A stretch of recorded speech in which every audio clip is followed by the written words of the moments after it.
It was 1893. A resort in Maryland told Charles Douglas that they didn't serve his kind. They thought by denying him a meal, they were putting him in his place. But he didn't argue. He didn't march. He walked down the beach, found the property line, and bought 40 acres right next door. He didn't ask for a seat at the table. He bought the ground the table was sitting on. This is the story of how Charles Douglas turned a restaurant rejection into the first black municipality in the state of Maryland.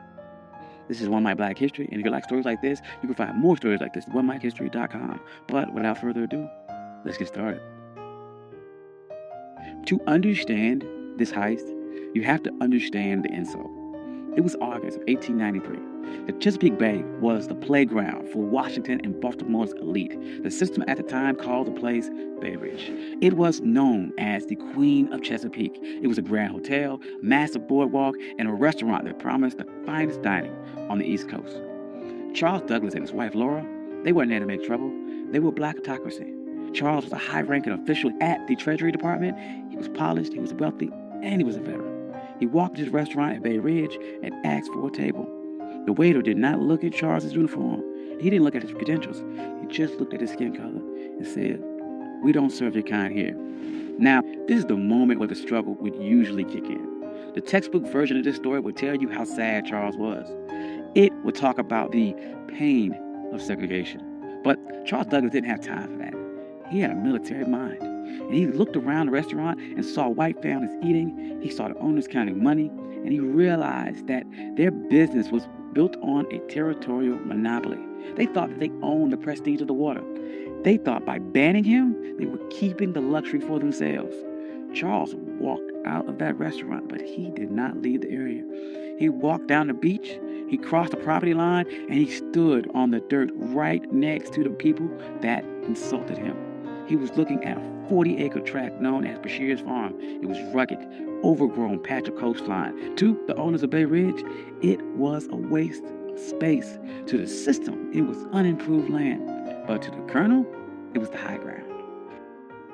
Charles Douglas knew something the owners of Bay Ridge didn't. The system is only as strong as its borders.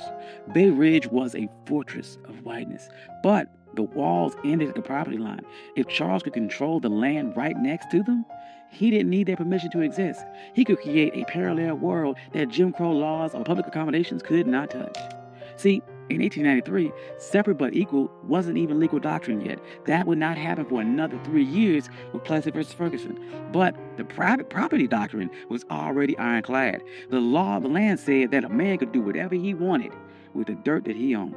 Charles realized that public space was a trap. If you relied on the public to treat you fairly, you were a beggar.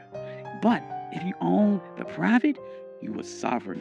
So he went to the owner of the 40-acre farm, a man by the name of Daniel Bashirs. He didn't ask for a favor. He brought money. He offered him $5,000 cash. In 1893, that was an astronomical sum. It was roughly the equivalent of about $175,000 in today's money. But the strategic value was worth millions. Bashirs took the money. He signed the deed. And on that day, the Queen of Chesapeake lost its monopoly. Charles Douglas didn't just buy a farm. He bought the gateway to the bay. He went to the restaurant owners who refused him a sandwich, and he didn't say a word. He just started building. And the first thing Charles did wasn't build a resort for the masses. He built a fortress for his legacy. He built a home for his father, Frederick Douglass. He called it the Twin Oaks. But he didn't just build it anywhere. He positioned the home with military precision. Frederick Douglass had been enslaved on the eastern shore of Maryland. He looked across these same waters as a boy, dreaming of a world where he wasn't property. So Charles Douglas designed Twin Oaks so his father could sit on that property and look directly across the Chesapeake at the very shore where he was once owned. This was psychological warfare. It was a message to the system that you didn't lose a slave, you lost the entire coastline. Frederick Douglass never got to spend a full summer there because he died in 1895, but the receipt was still filled. The Douglass name was now etched into the land in the deeds of Maryland. But Charles was not done.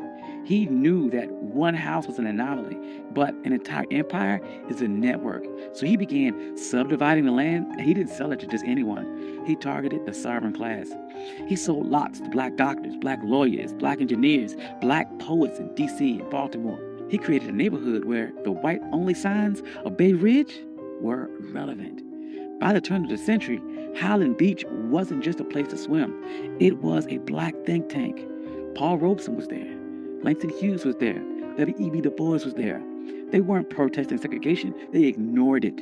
They built their own hotels. They built their own pier. They built a community center. They built a closed economy where black money stayed in black pockets and black dignity was the default setting. Now, there's no way the system sat back and watched this happen. The owners of the white resorts nearby were furious. They saw the private property loophole working against them, and they realized that they had lost control of their territory. So they tried to use paper weapons. First, they tried to use vagrancy laws. They sent the police to harass people walking between the train station and Highland Beach. They wanted to make the journey so uncomfortable that the residents would give up. That didn't work. Highland Beach residents started their own shuttle service.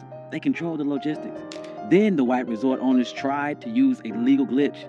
They realized that Highland Beach was technically a part of an unincorporated area. They thought they could use local zoning boards to condemn the land or pass an ordinance that would tax the Douglas family into bankruptcy. They tried to treat Highland Beach like a nuisance. But the residents of Highland Beach were some of the smartest people in the state. They knew that in America, the ultimate hack for land was municipal status. In 1922, they executed their final move of the heist. They petitioned the state of Maryland to become an unincorporated town. They didn't want to be a neighborhood. They wanted to be a government. They won. Highland Beach became the first black municipality in the history of Maryland. Think about the payoff here. Because they were a town, they had their own mayor, they had their own police department, and they had their own zoning board. When the white resort owners tried to pass laws against them, the people of Highland Beach just passed their own laws to cancel them out. They weren't marching and asking for civil rights. They were exercising their statutory power. By the 40s and 50s, Highland Beach was the summer Apollo.